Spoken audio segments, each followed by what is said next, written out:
माशाअल्लाह, ये थे कारी तालिब साहब जो कि अपनी खुश इल्हानी और अच्छे आहंग व अंदाज़ के साथ रब्बे ज़ुल जलाल की तारीफ़ व तौसीफ़ कर रहे थे। यकीनन हम इंसानों के बस की बात नहीं है कि हम अल्लाह अज़्ज़ा व जल की तारीफ़ व तौसीफ़ कर सकें या उसकी तारीफ़ का हक़ अदा कर सकें। इसीलिए अल्लाह तबारक व तआला ने हमारी इज्ज़ो इनकिसारी को वाज़े करते हुए और हमारी तरफ़ से माज़िरत करते हुए ख़ुद अपने कलाम मजीद में अपने अल्फाज में इरशाद फरमाया, क़ुल लौ कानल बहरु मिदादन लिकलिमाति रब्बी लनफ़िदल बहरु क़ब्ल अन तनफ़द कलिमातु रब्बी वलौ जिअना बिमिस्लिही मददा। ए नबी आखिरुज़्ज़मा, आप कायनात के हर इंसान से फरमा दीजिए कि अगर तुम लोग कायनात में मौजूद तमाम समंदरों के पानी को सियाही बना लो और उससे अपने रब की तारीफ़ व तौसीफ़ लिखना शुरू करो तो यकीनन तुम्हारी सियाही ख़त्म हो जाएगी और तुम अपने रब की तौसीफ़ का हक़ अदा न कर सकोगे। चाहो तो इन जैसे कई और समंदरों को ले आओ। अज़ीज़ान गिरामी, खुदाए लम यज़ल वला यज़ाल की ताहम्द व सताइश के बाद अगर कोई ज़ात है जिसकी तारीफ़ व तौसीफ़ की जाए, जिसकी सताइश की जाए, जिसका ज़िक्र किया जाए, जिसकी खूबियों के नग़मे गुनगुनाए जाएं और जिसका तज़किरा अल्लाह ताला के फ़ौरन बाद किया जाए, वो ज़ात तन्हा एक ज़ात है। वो ज़ात सरकार मदीना सुरूर क़ल्ब व सीना ताजदार हरम नबी अकरम सल्लल्लाहु अलैहि वसल्लम की ज़ात गिरामी हैं। यकीनन आप सल्लल्लाहु अलैहि वसल्लम की तारीफ़ की इंतहा पर अल्लाह तबारक व तआला ने ये आयत नाजिल करके मोहर सब्त कर दी है कि वरफ़अना लका ज़िक्रक। लेकिन अज़ीज़ दोस्तों, हम उस नबी के उम्मती हैं, उसके हज़ार एहसानात हैं हम पर, इसीलिए उसकी तारीफ़ व तौसीफ़ हमारे जलसे का एक मौजू एक उन्वान रहा है। दोस्तों, तारीख़ की किताबों में रकम है कि आप सल्लल्लाहु अलैहि वसल्लम की तारीफ़ बाकायदा तौर पर सबसे पहले एक सहाबिया ने की थी, गालिबन हज़रत शीमा रज़ी अल्लाह ताला अन्हा ने। उस वक्त आप सल्लल्लाहु अलैहि वसल्लम के शान में नातिया अशार कहे थे जब आप सल्लल्लाहु अलैहि वसल्लम दाई हलीमा रज़ी अल्लाह ताला अन्हा की गोद में अय्याम रज़ाअत मुकम्मल कर रहे थे। हज़रत शीमा रज़ी अल्लाह ताला अन्हा ने फरमाया था, या रब्बना अबक़ि लना मुहम्मदा हत्ता अराहु याफ़िअन व अमरदा सुम्मा अराहु सय्यिदन मुसव्विदा वक़्बित अआदीहि मअन वल हुस्सिदा व अअतिही इज़्ज़न यदूम अबदा। फिर उसके बाद जब अल्लाह ताला ने आप अलैहिस्सलातु वस्सलाम को बाकायदा तौर पर नबूवत से सरफराज फरमाया, तो आप अलैहिस्सलातु वस्सलाम की सनाखानी में यकीनन बहुत सारे सहाबियों ने अपनी ज़िंदगियाँ वक्फ़ की। आप सल्लल्लाहु अलैहि वसल्लम के खुसूसी शुअरा में 3 लोगों का नाम सर फहरिस्त है, हज़रत काब इब्न मालिक, हज़रत अब्दुल्ला इब्न रवाहा और हज़रत हस्सान इब्न साबित रज़ी अल्लाहु अन्हुम अजमाइन। हज़रत हस्सान इब्न साबित का एक शेर जो यकीनन आप लोगों को भी याद होगा, खूब मशहूर है, व अहसन मिनका लम तर क़त्तु ऐनिन व अजमल मिनका लम तलिदिन निसाउ खुलिक़्त मुबर्रअन मिन कुल्लि ऐबिन कअन्नका क़द खुलिक़्त कमा तशाउ। इसके बाद दुनिया जहान की तमाम ज़ुबानों में मद्दाहान पैगम्बर सल्लल्लाहु अलैहि वसल्लम ने आप सल्लल्लाहु अलैहि वसल्लम की सनाखानी की गई। हज़रत अल्लामा इक़बाल अलैहिर्रहमा ने उर्दू ज़बान में आप सल्लल्लाहु अलैहि वसल्लम की सनाखानी करते हुए फ़रमाया, किताब फ़ितरत के सरे वरक़ पर जो नाम अहमद रक़म न होता, किताब फ़ितरत के सरे वरक़ पर जो नाम अहमद रक़म न होता, तो नक्श हस्ती उभर न सकता, वजूद लोहो कलम न होता। ज़मीन न होती फ़लक न होता, अरब न होता अजम न होता। ज़मीन न होती फ़लक न होता, अरब न होता अजम न होता। ये महफ़िल कुन फ़का न होती अगर वो शाह उमम न होता। आप सल्लल्लाहु अलैहि वसल्लम की शान में नजराना अक़ीदत व मोहब्बत पेश करने के लिए हम आवाज़ दे रहे हैं जनाब मौलाना मोहम्मद शौकीन साहब को, इमाम व ख़तीब निसार मस्जिद महरोली, एक मीनार मस्जिद महरोली। हम हज़रत से दरख्वास्त करते हैं कि वो माइक पर तशरीफ़ लाएँ और आप सल्लल्लाहु अलैहि वसल्लम की शान में कुछ नातिया अशार गुनगुनाएँ।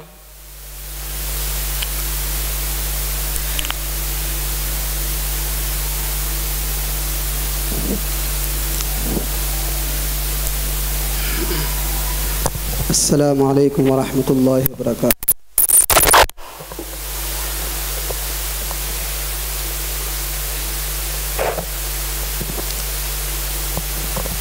भाई सभी हजरात एक बार बुलंद आवाज़ से दुरूद शरीफ पढ़ ले भाई। अल्लाहुम्मा सल्लि अला मुहम्मद व अला आलि मुहम्मद कमा सल्लैता अला इब्राहीम व अला आलि इब्राहीम इन्नका हमीदुम मजीद। अल्लाहुम्मा बारिक अला मुहम्मद व अला आलि मुहम्मद।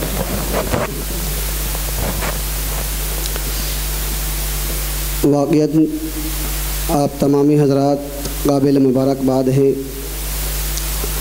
काफ़ी अरसे के बाद मेरे ख़्याल से पहली बार जमीयत उलमा की तरफ से प्रोग्राम मुनक़िद हुआ है यहाँ पर, तो आप तमामी हजरात बहुत ही काबिल मुबारकबाद हैं माशाअल्लाह।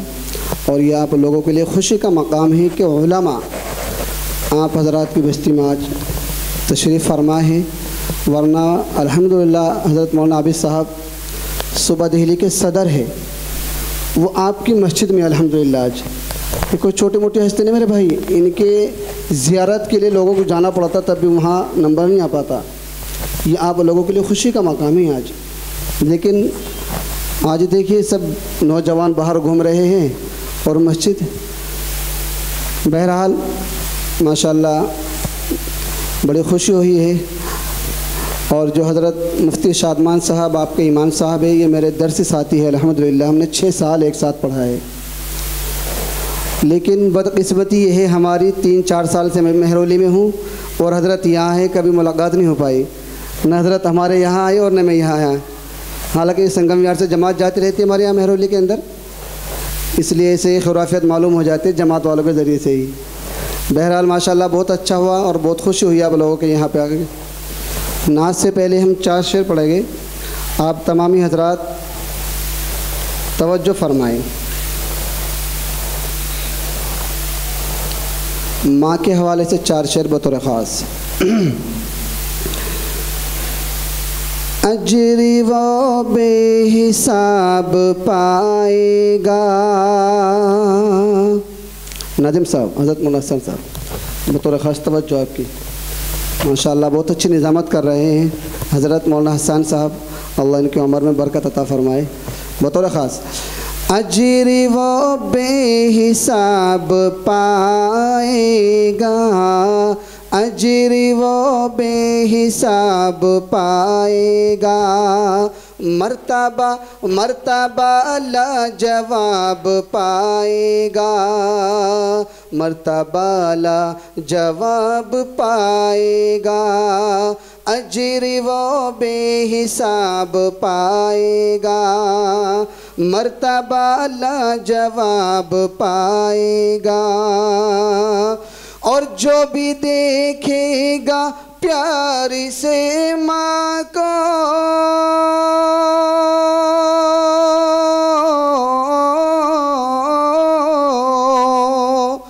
जो भी देखेगा प्यार से माँ को, एक हज का सवाब पाएगा, एक हज का सवाब पाएगा, एक हज का सवाब पाएगा। भाई अगर शेर अच्छा लगे तो सुभान अल्लाह आप कहते रहें, इससे मेरा भी हौसला बढ़ेगा। एक हज का सवाब पाएगा। और इसी के कबीले का एक शेर और बतौर ख़ास मुलाहिज़ा करें कि मैं हूँ उनका उनका उनका, मैं हूँ उनका गुलाम कह देना, मैं हूँ उनका गुलाम कह देना, मेरे दिल का पयाम कह देना, मेरे दिल का पयाम कह देना। और जब कभी हाज़िरी हो रोज़े पर,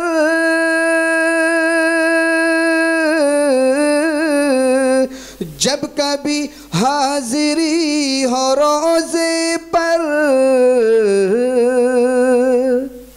मेरा उनको सलाम कह देना, मेरा उनको सलाम कह देना, मेरा उनको सलाम कह देना। और हालात हाज़रा पे एक नज़म पेश करनी है, उसके बाद इंशाअल्लाह अपनी जगह बतौर ख़ास आप हज़रात तवज्जो करें भाई।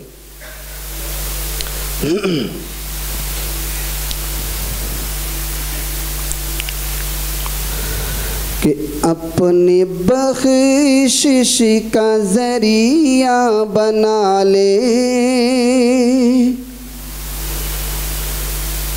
अपनी बख्शिश का ज़रिया बना ले, वरना महशर में रोता फिरेगा। अपनी बख्शिश का ज़रिया बना ले, वरना महशर में रोता फिरेगा। अपनी बख्शिश का जरिया बना ले, वरना महशर में रोता फिरेगा। अपने बच्चों को कुरान पढ़ा ले, वरना महशर में रोता फिरेगा। अपने बच्चों को कुरान पढ़ा ले, वरना महशर में रोता फिरेगा। और ये भी शेर बतौर ख़ास कि चाहता है जो दुनिया में जन्नत, एक आसान सा रास्ता है। चाहता है जो दुनिया में जन्नत, एक आसान सा रास्ता है। कि चाहता है जो दुनिया में जन्नत, एक आसान सा रास्ता है। माँ के पाँव खुशी से दबा ले, वरना महशर में रोता फिरेगा। माँ के पाँव खुशी से दबा ले, वरना महशर में रोता फिरेगा। और आज हमारे माशरे के अंदर एक बहुत बड़ी मुसीबत आ गई कि हम लोग एक दूसरे को देख के जलते हैं। किसी ने गाड़ी ले ली, उसके पीछे लग जाए, पता नहीं कहाँ से पैसा लाया निकाल के। किसी ने फ्लैट बना लिया या ले लिया, उसके पीछे लग जाएगा, भैया कहाँ से ला रहा अपना पैसा।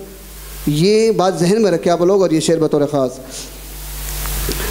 कि दिल में बुग़्ज़ो हसद तू न रखना, नेकियों को भी खा जाएगी ये। बतौर ख़ास भाई अगर शेर अच्छा लगे तो भाई सुभान अल्लाह कह सकते हैं, कोई पैसे नहीं लग रहे सुभान अल्लाह कहने में, कह सकते हैं आप लोग कि दिल में बुग़्ज़ो हसद तू न रखना, नेकियों को भी खा जाएगी ये। कि दिल में बुग़्ज़ो हसद तू न रखना, नेकियों को भी खा जाएगी ये। जो है नाराज़ उनको मना ले, जो है नाराज़ उनको मना ले, वरना महशर में रोता फिरेगा। जो है नाराज़ उनको मना ले, वरना महशर में रोता फिरेगा। और आज हमारे नौजवान माशाल्लाह अच्छे खासे हो गए, लेकिन चेहरा साफ़ है। नबी की सुन्नत से इतने दुश्मनी है उन लोगों को। देखिए ये बात जहन में रखें। और ये शेर कि उम्र 55 तेरी हो गई है, उस तरह मुँह पे फिरवा रहा है। बतौर ख़ास मुलाहिज़ा करे भाई, उम्र 55 तेरी हो गई है, उस तरह मुँह पे फिरवा रहा है। उम्र 55 तेरी हो गई है, उस तरह मुँह पे फिरवा रहा है। अपने चेहरे पे दाढ़ी सजा ले, अपने चेहरे पे दाढ़ी सजा ले, वरना महशर में रोता फिरेगा। अपने चेहरे पे दाढ़ी सजा ले, वरना महशर में रोता फिरेगा। और आखिरी शेर दर बदर क्यों दुआओं की खातिर फिर रहा है, बता दे मुझे तू। दर बदर क्यों दुआओं की खातिर फिर रहा है, बता दे मुझे तू। कि दर बदर क्यों दुआओं की खातिर फिर रहा है, बता दे मुझे तू। हर घड़ी अपनी माँ की दुआ ले, हर घड़ी अपनी माँ की दुआ ले, वरना महशर में रोता फिरेगा। अपनी बख्शिश का ज़रिया बना ले, वरना महशर में रोता फिरेगा। अस्सलामु अलैकुम। माशाअल्लाह। हाज़िर गिरानी, ये थे मौलाना मोहम्मद शौकीन साहब, जो अपनी आवाज़ के ज़ेर बम से हमारे दिलों को अपना असीर बना रहे थे और अशार के अंदाज़ में मुआशरे में फैली बुराइयों को बयान कर रहे थे। अल्लाह ताला मौलाना मौसूफ़ की उम्र दराज फरमाए। हाज़रीन जलसा, जैसा कि आप लोगों को मालूम है कि आज का ये इजलास जमीयत उलमाए हिंद की निगरानी में मुनाकिद किया जा रहा है, जहाँ जमीयत के कुछ मेहमानान हमारी इस महफ़िल की ज़ीनत बने हुए हैं। जमीयत उलमाए हिंद सूबा दिल्ली के सदर जनाब मौलाना आबिद साहब कासमी, जो कि मौजूद हैं लेकिन कुछ तबीयत अलील होने की वजह से वो अभी यहाँ नहीं आ सके। उसके अलावा हमारे साथ मौजूद हैं जनाब मुफ्ती आफ्ताब आलम कासमी, जिनको हम दावत देते हैं और उनसे दरख्वास्त करते हैं कि वो माइक पर तशरीफ़ लाएं और जलसे के बुनियादी मकासद, जमीयत उलमा हिंद का तारुफ़ और सदर जमीयत उलमा हिंद सूबा दिल्ली का मुख्तसर तारुफ़ पेश करें।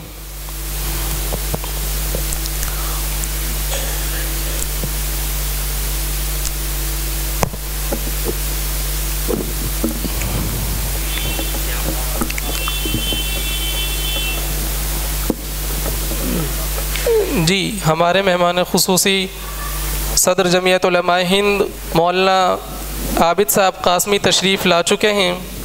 हम हज़रत मौलाना का बसत खुलूस व अदब अपनी इस महफ़िल में आगाज़ इस्तक़बाल करते हैं।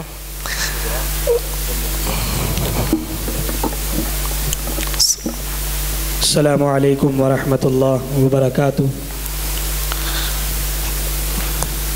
अव्वलन मेरी हज़रात उलमाए किराम से गुजारिश है कि जो उनको जगह ज़ेबा देती है वो यहाँ तशरीफ़ लाए। हज़रात उलमाए किराम करीब में तशरीफ़ लाए। मौलाना मुबीन साहब, मौलाना शकील साहब, और अगर मजमे के अंदर कोई हाफिज़ आलिम है तो यहाँ तशरीफ़ लेकर के आए। माशाअल्लाह नाज़िम साहब ने फ़रमाया कि मैं जमीयत के मकासद बयान करूँगा। हालांकि जमीयत के मकासद बयान करना उसका मौजू हज़रत मौलाना आरिफ साहब के पास है। मैं तो बहुत ही मुख्तसर अल्फाज में यहाँ से रुखसत होना चाहता हूँ, क्योंकि अजल्ले उलमाए किराम और हज़रत सदर मोहतरम यहाँ मौजूद हैं। अल्हम्दुलिल्लाहि व कफ़ा व सलामुन अला इबादिहिल्लज़ीना इस्तफ़ा, अम्मा बाद। फ़क़द क़ालल्लाहु तबारक व तआला फ़िल क़ुरआनिल मजीद वल फ़ुरक़ानिल हमीद, या अय्युहल्लज़ीना आमनू क़ू अनफुसकुम व अहलीकुम नारा वक़ूदुहा अन्नासु वल हिजारतु अलैहा मलाइकतुन ग़िलाज़ुन शिदादुन ला यअसूनल्लाह मा अमरहुम व यफ़अलून मा युअमरून। सदक़ल्लाहुल अज़ीम। मुअज़्ज़ज़ उलमाए किराम और हाज़रीन मजलिस,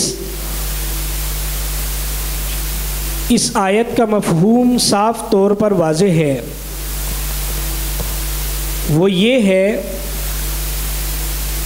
कि अगर कोई मुसलमान यूँ समझ ले कि सिर्फ़ मुझे इस चीज़ की ज़िम्मेदारी दी गई है कि मैं ख़ुद अपनी इस्लाह कर लूँ और दूसरों से बरतरफ हो जाऊँ, ये हरगिज़ नहीं है। जबकि हर मुसलमान पर ख़ुद अपनी इस्लाह करना अव्वलन वाजिब है।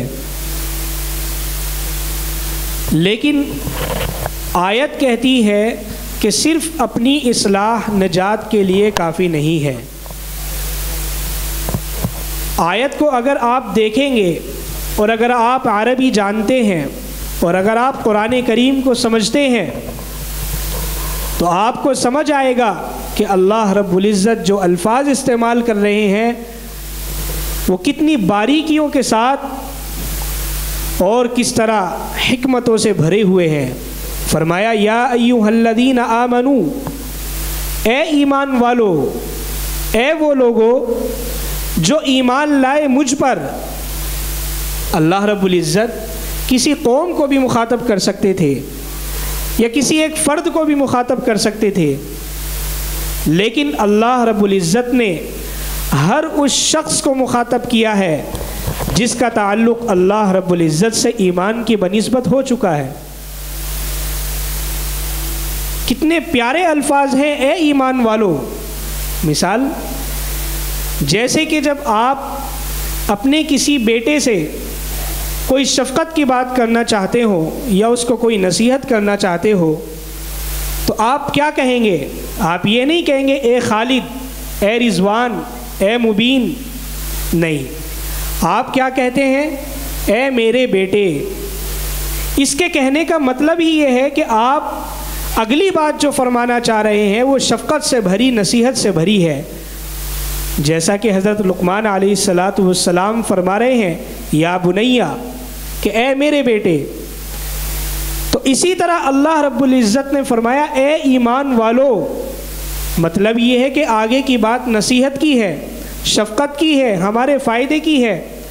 ऊ अनफुसकुम व अहलीकुम नारा, कि अपने आप को जहन्नम की आग से बचाओ। अहलीकुम का लफ्ज़ बाद में लाए, अनफुसकुम पहले लाए, यानी समझ में यूँ आता है कि सबसे पहले अपनी ज़ात है, सबसे पहले हमें अपनी इस्लाह करनी है, फिर हमें दूसरों की तरफ नज़र दौड़ानी है। जब ये आयत नाजिल हुई कि ए ईमान वालों, अपने आप को, अपने अहलो अयाल को, अपने दोस्तों अहबाब को, अपने रिश्तेदारों को, अपने बीवी बच्चों को जहन्नम की उस आग से बचाओ जिसका ईंधन ये इंसान और पत्थर हैं। जब आग को भड़काया जाता है तो उसमें छोटी छोटी लकड़ियाँ रखते हैं, कोयले रखते हैं ताकि आग भड़क जाए। वो जहन्नम की आग वो है जिसको इस इंसानों से और पत्थरों से भड़काया जाएगा। जब ये आयत नाजिल हुई तो हज़रत उमर इब्न ख़त्ताब रज़ी अल्लाह ताला अन्हु आप अलैहिस्सलातु वस्सलाम के पास पहुँचते हैं और फरमाते हैं या रसूल अल्लाह, ये तो समझ में आ गया कि मैं अपने आप को जहन्नम की आग से इस तरह बचा सकता हूँ कि अल्लाह रब्बुल इज़्ज़त ने जो अहकामात दिए हैं और जो फ़राइज़ बतलाए हैं मैं उन पर अमल कर लूँ। अल्लाह ने नमाज के लिए कहा मैं नमाज पढ़ लूँ, रोज़े के लिए कहा मैं रोज़ा रख लूँ, ज़कात के लिए कहा मैं ज़कात अदा कर दूँ, मैं अच्छे अखलाक बना लूँ, मैं लोगों के साथ साफ मामलात रखूँ। लेकिन या रसूल अल्लाह, ये समझा दीजिए कि मैं अपने अहलो अयाल को जहन्नम की आग से कैसे बचाऊं। आप अलैहिस्सलातु वस्सलाम ने फरमाया ए उमर, अल्लाह रब्बुल इज़्ज़त ने जिन अहकामात के करने का हुक्म दिया है उन्हीं अहकामात पर इस उम्मत को लाना, इस उम्मत को उन अहकामात पर लाना, ये उनको जहन्नम की आग से बचाना है। और अल्लाह रब्बुल इज़्ज़त ने जिन मनाही से मना किया है, जिन बुराइयों से मना किया है, उन बुराइयों से ख़ुद का रुकना और दूसरों को रोकना ये उनको जहन्नम की आग से बचाना है। और आग भी अल्लाह रब्बुल इज़्ज़त ने यहाँ इस्तेमाल किया, नार, या अय्युहल्लज़ीना आमनू क़ू अनफुसकुम व अहलीकुम नारा। ये भी एक हिकमत है। क्यों? क्योंकि जब हमारा ये इश्काल होता है कि मैंने अपने बच्चे को खूब समझाया और बहुत दिनों से समझाता आ रहा हूँ और मैंने उसको मार भी दिया, लेकिन समझता ही नहीं, पता नहीं किस अकल का है। लेकिन अल्लाह ताला ने यहाँ लफ्ज़ इस्तेमाल किया नार, वो इस वजह से कि ठीक है तुमने 2-4 बार समझा लिया, 2-4 बार थप्पड़ मार दिए, लेकिन देखो हज़रत नूह अलैहिस्सलातु वस्सलाम को मुसलसल 9 साल अपने बेटे को समझाया, और तुम इस तरह समझाओ कि जैसे दुनिया के अंदर कोई आग जल रही हो और कोई छोटा सा बच्चा हो, चाहे वो आपका अपना हो चाहे किसी और का हो, बच्चा रोशनी को देखता है, उसकी तरफ बढ़ता है, वो उस आग की तरफ जा रहा है, तो क्या आप दूर से बैठे नसीहत करेंगे कि ए मेरे बेटे वो आग है, रुक जा? नहीं। क्या करेंगे आप? अगर आपको पहली मंजिल से कूदना पड़े तो उस बच्चे को बचाएंगे। तो इसीलिए अल्लाह रब्बुल इज़्ज़त ने नार का लफ्ज़ इस्तेमाल किया कि उस जहन्नम की आग से बचाओ, कि जो दुनिया के अंदर हल्की फुल्की सी आग है, तुम उससे उस बच्चे को बचाने के लिए कैसे दौड़ रहे हो, कैसे लपक रहे हो, और जहन्नम की आग इससे कहीं ज़्यादा ख़तरनाक है। तुम्हें इस उम्मत मुस्लिमा को बिल्कुल ऐसे ही बचाना है उस आग से। तो हज़रात उलमाए किराम और मुअज़्ज़ज़ मेहमानान किराम और हाज़रीन मजलिस, मैं अपनी बात को आगे नहीं बढ़ाना चाहता, बल्कि कुरान करीम की इस आयत से इस्लाह की अपनी और ख़ुद और उम्मत मुस्लिमा की इस्लाह की बनिस्बत ये आयत मैंने आपके सामने पढ़ी और इससे छोटा सा मौजू समझाया। उम्मीद है कि बहुत से कम वक्त में आपको कुछ न कुछ अल्फाज समझ आए होंगे। अभी और भी उलमा मौजूद हैं और फिर सदर मोहतरम का आखिरी खिताब होगा। अल्लाह रब्बुल इज़्ज़त हमें ख़ुद अपनी और दूसरों की इस्लाह की तौफ़ीक़ नसीब फ़रमाए। व आखिरु दावाना अनिल हम्दुलिल्लाहि रब्बिल आलमीन। माशाअल्लाह। ये थे मुफ्ती आफ्ताब साहब कासमी, जो कुरान करीम की आयत की रोशनी में जलसे के मकसद को वाज़े कर रहे थे और अपनी सादा सलीस और आसान ज़बान में आप सब लोगों को इस्लाह की अहमियत बतला रहे थे। इसके बाद हम दावत ख़िताब दे रहे हैं जनाब मौलाना शकील साहब कासमी को कि वो माइक पर तशरीफ़ लाएं और कुछ बातें पेश करें।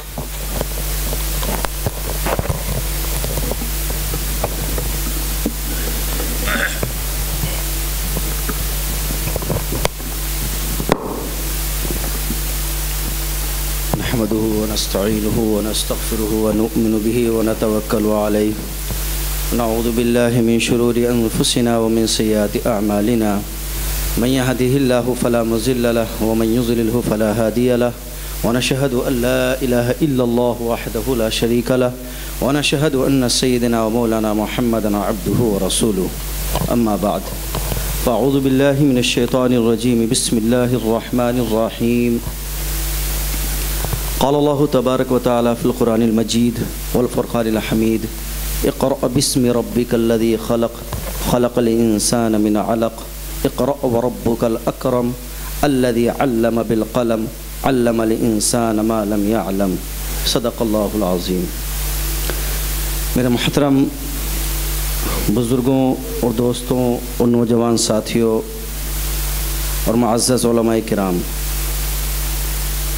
तक़रीर तो मुझ पर आती नहीं है, बयान करने के लिए अल्हम्दुलिल्लाह उलमाए किराम मौजूद हैं। मैं तो आप लोगों से सिर्फ़ और सिर्फ चंद बातें करना चाहता हूँ और आप तवज्जो से उन बातों का जवाब देंगे। आज पूरी दुनिया के अंदर बिलखुसूस हमारे मुल्क हिंदुस्तान के अंदर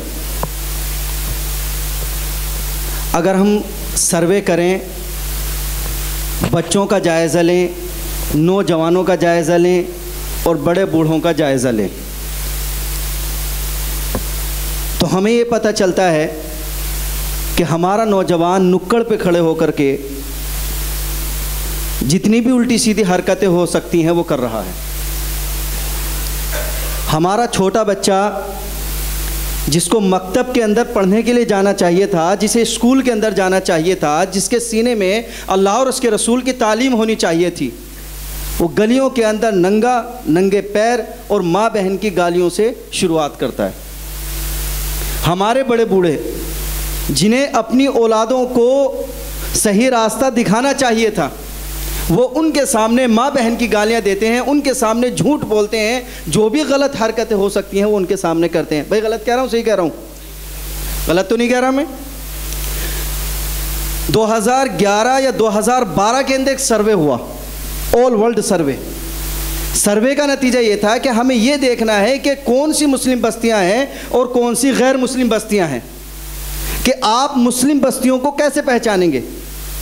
तो सर्वे के अंदर ये पता चला कि जहां पर फालतू में नुक्कड़ पर नौजवान खड़े हुए हों, बड़े बूढ़े बैठ करके गप्पे लगा रहे हों, ताश चल रहे हों और सिगरेट के धुएं चल रहे हों, जहाँ बच्चे गलियों के अंदर खेल रहे हों, जहाँ मुर्गियाँ ऐसी घूम रही हों, जहाँ बकरियाँ गलियों के अंदर चल रही हों, जहाँ गूदड़ियाँ दीवारों पे टंग रही हों, जहाँ भी ज़्यादा से ज़्यादा गलत हरकतें हो सकती हैं और जो सबसे ज़्यादा गंदे मोहल्ले हो सकते हैं, आप ये पहचान लीजिएगा कि वो मुसलमानों के इलाके हैं। भाई है, ऐसे नहीं है? गलत तो नहीं कह रहा मैं? अब इतनी बीमारी हमारे यहाँ हो चुकी है कि रास्ते में निकलो तो पता चलता है, आप किसी कबाड़ी की दुकान पे बैठ जाओ, छोटे छोटे बच्चे, कोई तांबा लेकर के आ रहा होता है, कोई पीतल निकाल करके लेकर के आ रहा होता है, उनकी छोटी छोटी उम्र है, और जब मैं देखता हूँ उनको तो वो तो नशे में धुत होते हैं, फ्लूड पी करके आते हैं वो लोग। वो छोटे बच्चे जिनको मकतब के अंदर पढ़ना चाहिए था, जिन्हें तालीम हासिल करनी चाहिए थी, आज क्या वजह है कि वो बच्चे छोटे छोटे फ्लूड के अंदर मुब्तला हैं, नशे के अंदर मुब्तला हैं, अपनी ज़िंदगियों को ख़राब कर रहे हैं? ये क्या वजह है या नहीं ऐसे? हम में से हर आदमी ये सोचता है कि मेरी औलाद कलेक्टर बन जाए, मेरी औलाद फुला बन जाए, मेरी औलाद फुला बन जाए, लेकिन बनेगी कैसे? हम कभी गौर करते हैं? हमारी मेहनतें बड़ों पर हो जा रही हैं, बड़ों पर हो जा रही हैं, बच्चों को जो हमारा फ्यूचर है, जो आने वाली नस्लें हैं, उनके बारे में हम सोच ही नहीं रहे। हम ये चाहते हैं कि हर जगह कहीं पे भी बैठा हुआ हो हमारा मुसलमान भाई बैठा हुआ हो और वो हमारी मदद कर दे। मिसाल के तौर पे किसी का पुलिस केस हो गया, अब वो ये चाह रहा है कि पुलिस के अंदर मेरा कोई भाई बैठा हुआ हो और वो मेरी मदद कर दे। सबसे पहले क्या तलाश करते हैं आप ये तलाश करते हैं कि यार कोई मुसलमान मिल जाए। है या नहीं ऐसा? चाहते नहीं? किसी भी दफ्तर के अंदर चले जाएं, आप देखेंगे यार अरे ये तो संगी बैठा हुआ है, शायद यार काश यहाँ पे कोई मुसलमान होता है, यार मेरी मदद कर देता। चाहते नहीं चाहते? आप हॉस्पिटल के अंदर चले जाएं, देखते हैं यार काश यहाँ पे कोई मुसलमान मिल जाए, शायद हो सके मेरा वो जल्दी से काम कर दे। यार नर्स लड़की मिल जाए, मेरी बेटी का ऑपरेशन जो है ना वो लड़की कर दे, लड़का हाथ ना लगाए। सबके दिमाग में आती है ना, लेकिन हमारे दिमाग में ये बात क्यों नहीं आती कि मस्जिद के अतराफ का हर बच्चा मस्जिद के अंदर जाकर के पढ़ने वाला बन जाए। हमारे दिमाग में ये बात क्यों नहीं आती है कि एक बच्चा जो स्कूल के अंदर पढ़ता है लेकिन उसे ला इलाहा इल्लल्लाह मुहम्मद रसूलुल्लाह नहीं आता, वो आपकी मदद क्यों करेगा? जब उसे अल्लाह के नबी के अखलाक का ही नहीं पता, किरदार का नहीं पता, जब उसे कुरान की तालीम का नहीं पता, पैगाम का नहीं पता, वो आपकी मदद क्यों करेगा? करेगा जी? करेगा? कब करेगा? जब उसके सीने के अंदर तालीम जाएगी तभी तो करेगा ना। अरब कौन थे? आप सब बताएं, अल्हम्दुलिल्लाह सब काबिल बैठे हुए हैं। अल्लाह के नबी सल्लल्लाहु अलैहि वसल्लम पर कुरान करीम अभी नाजिल नहीं हुआ। उससे पहले का अरब क्या था? जहालत से भरी हुई कौम थी या नहीं थी? एक दूसरे को गालियां, एक दूसरे को मारना, बरसों बरस हो जाते थे, जंगें चल रही हैं, आपस में नफरतें बेइंतहा होती थी, एक दूसरे की लड़कियां लेना पसंद नहीं करते थे, देना पसंद नहीं करते थे। था या नहीं था? वो सुधरे कब? वो सहाबा कब बने? जब उनके सीने में कुरान आया। वो वाक़या याद है ना कि हज़रत उमर फारूक रज़ियल्लाहु अन्हु एक घाटी पे पहुँचे और जो लश्कर था वो एक साइड में खड़ा हुआ था। वहाँ पर पहुँचने के बाद में उन्होंने वहाँ घाटी के नीचे देखा और रोने लगे। एक साहबी आए, कहने लगे अमीरुल मोमिनीन आप क्यों रो रहे हैं? कहने लगे मैं इसलिए रो रहा हूँ कि जब कुरान नहीं आया था तो उमर बिन खत्ताब यहाँ पर ऊँट चराया करता था और मेरा बाप मुझको मारा करता था और यूँ कहा करता था कि उमर तेरे पे तो ऊँट भी चराने नहीं आते।